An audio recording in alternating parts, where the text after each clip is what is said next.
मुझे समझ नहीं आ रहा तुम कहना क्या चाहती हो। तुम इतनी मासूम हो नहीं जितनी दिखती हो। अगर घी सीधी उंगली से ना निकले तो तुम टेढ़ी उंगली से भी निकाल सकती हो, ये मैं जान गई।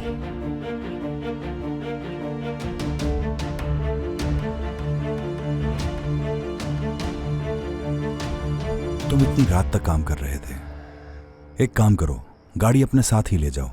इसकी जरूरत नहीं है करीम साहब, और वैसे भी काम जल्दी खत्म हो या देर से मुझे फर्क नहीं पड़ता। लेकिन ऐसा क्यों? अकेला हूं ना मैं, तो इसीलिए काम पर रहता हूं तो बेहतर महसूस होता है। चलो ठीक है, अगर तुम्हें कोई मसला नहीं है तो। जी बिल्कुल। गाड़ी अपने साथ लेकर चले जाना, ठीक है? बहुत शुक्रिया।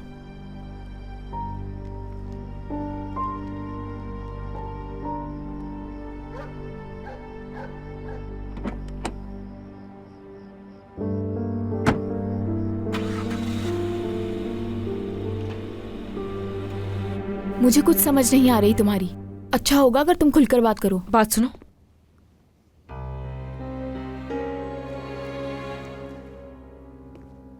हाँ, सब कुछ ठीक है?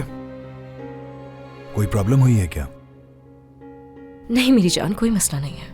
हम तो बस ऐसे ही यहाँ बातों में मसरूफ हो गए। ऐसे ही है ना फिलिस?